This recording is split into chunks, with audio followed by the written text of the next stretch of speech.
SSC জীববিজ্ঞানের দ্বিতীয় অধ্যায়ের জন্য অত্যন্ত গুরুত্বপূর্ণ এবং বোর্ডে আসার মতো টপিক হচ্ছে এই প্রোটোপ্লাজম ও কোষ ঝিল্লি। তাহলে কথা না বাড়িয়ে চলো শুরু করে দিই। দেখো প্রোটোপ্লাজম কি এটা আগে বুঝতে হবে।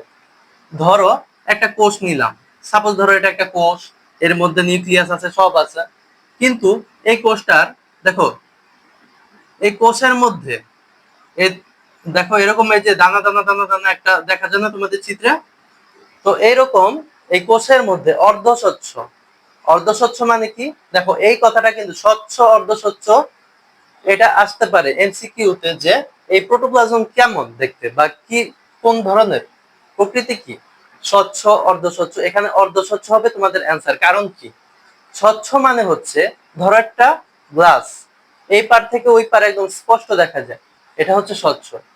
যদি দুধ নাও, দুধ কিন্তু অর্ধস্বচ্ছ, দেখো একবারে কিন্তু অস্বচ্ছ না, যদি পাতলা আকার নাও তাহলে কিন্তু এই পার থেকে ওই পার মোটামুটি আবসা আবসা দেখতে পারবা।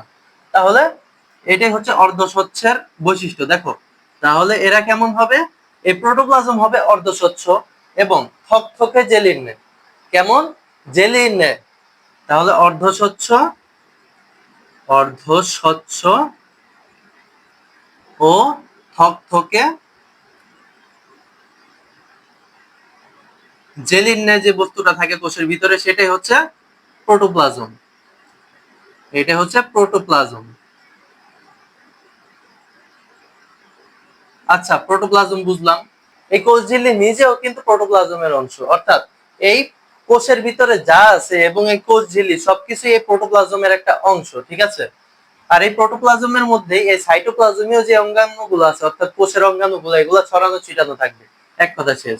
এখন এই কোষ ঝিল্লি হচ্ছে, দেখো এই যে কোষটা আমি নিলাম না, এই কোষের বাইরে, কোষের বাইরে বা এই প্রোটোপ্লাজমের বাইরে, সোজা কথা কোষের প্রোটোপ্লাজমের বাইরে যে এই যে দ্বিস্তরের কয়টা স্তর, দুইটা স্তর, অবশ্যই দুইটা স্তর থাকবে, তাহলে দ্বিস্তর, দ্বিস্তর মানে দুইটা স্তর বিশিষ্ট কি থাকবে, লেয়ার থাকবে বা আবরণ থাকবে।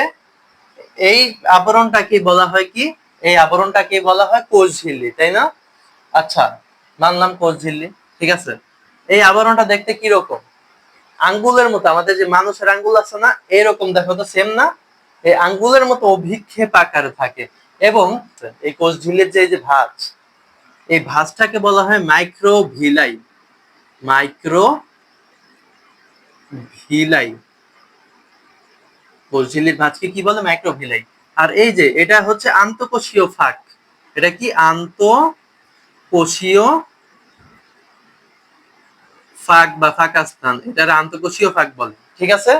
আচ্ছা এটা গেল, এরপর আসি, এরপর হচ্ছে তোমার এই যে কোষ ঝিল্লি, এই কোষ ঝিল্লির মাঝে মাঝে যে ছিদ্র থাকে, এই ছিদ্রের মাধ্যমে কি করে ওরা, এই ছিদ্রের মাধ্যমে এক কোষ থেকে আরেক কোষে তোমার পানি ও খনিজ লবণ চলাচল করে। এই কোষ ঝিল্লি পানি ও খনিজ লবণ চলাচল করে, খনিজ লবণ চলাচল নিয়ন্ত্রণ করে, তাই না।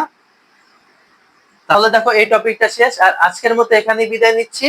দেখা হবে পরবর্তী কোনো ক্লাসে, পরবর্তী ভিডিওগুলো পেতে ভিডিওটি লাইক দিয়ে চ্যানেলটি সাবস্ক্রাইব করে রাখো। আল্লাহ হাফেজ।